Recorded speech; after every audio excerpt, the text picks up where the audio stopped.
has lived in many places and many times. He has been reincarnated.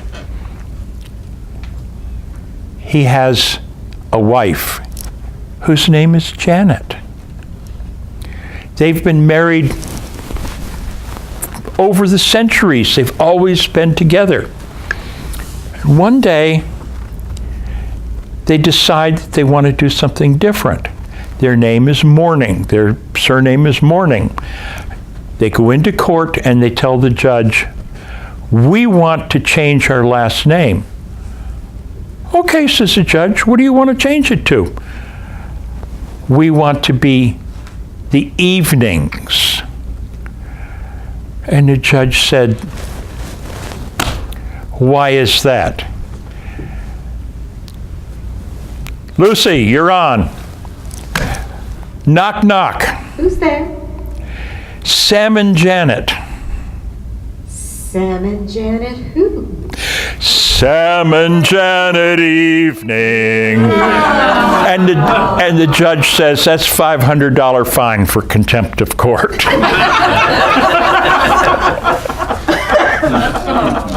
My big joke, thank you. Now, she has a little ditty she's going to sing about Sam. Just a little snippet. Just a little ditty. Sam at the bar, he's a friend of mine. He gives me my drinks for free.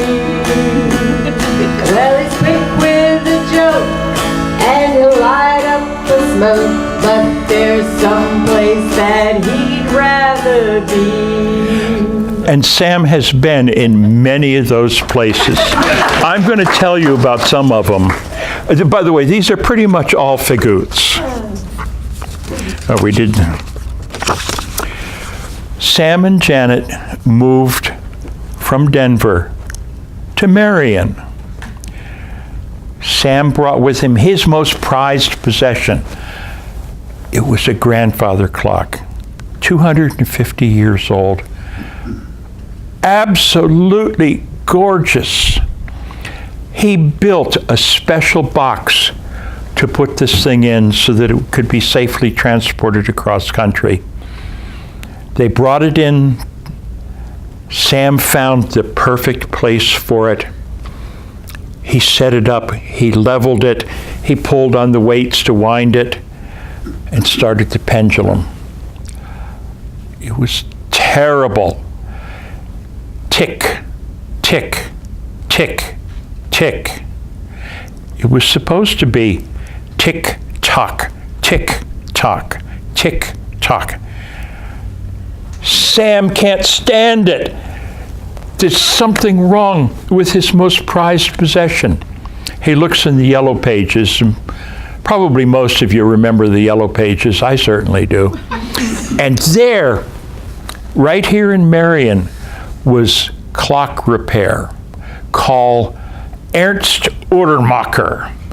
Uhrmacher was a good omen to Sam because it's German for watch or clockmaker. Ernst turns up, looks at the clock, checks all of the weights, takes the pendulum, tick, tick, tick, tick. Ernst, who had apparently seen way too many World War II movies, reaches into his bag and pulls out a big flashlight, shines it on the clock face and says, "Talk, damn you, talk! We have ways of making you talk!"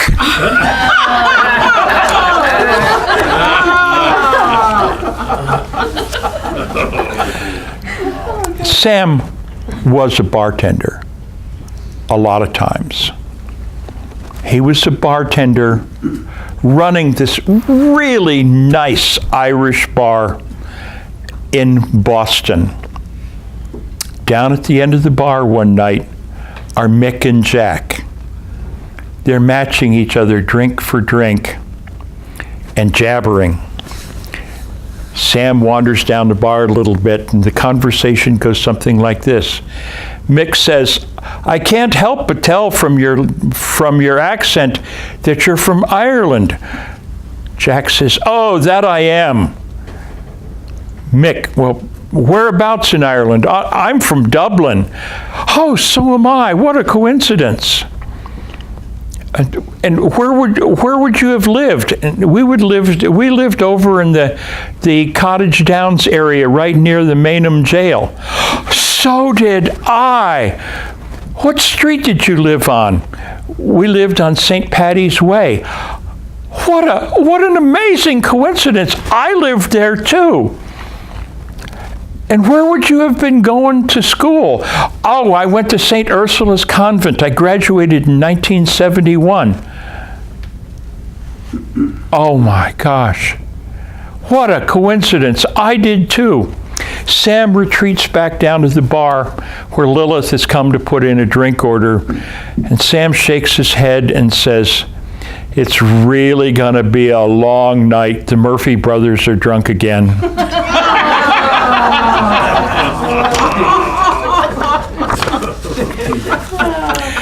As I said, Sam lived in many different places in many different times. One of the things about an existence like that is you have to die to get to the next life.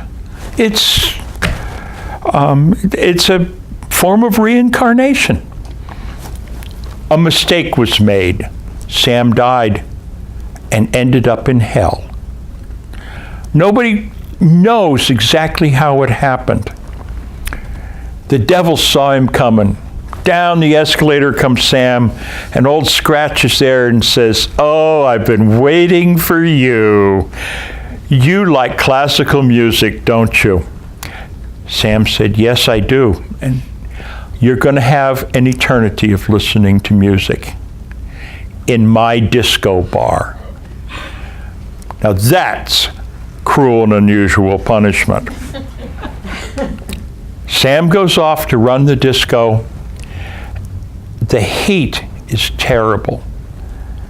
He goes back to the devil and says, "You're punishing me enough, aren't you? Couldn't you at least put in air conditioning?" The devil says no. Finally, Sam talks him into ceiling fans. Every little bit helps, you know? And then his friend George, who when he died took the up escalator, finds out where Sam is, says to St. Peter, "I'd love to go visit him." 4-hour pass. Take the down escalator. You best be on the 4-hour later escalator coming back up, or you're stuck down there. George goes down, goes in the disco. He loves it.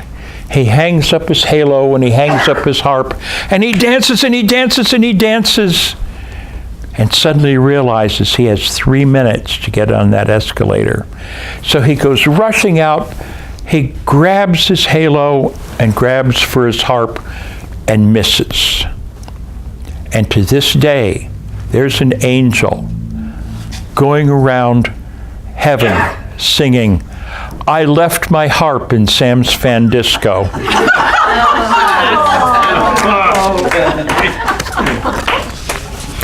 One time,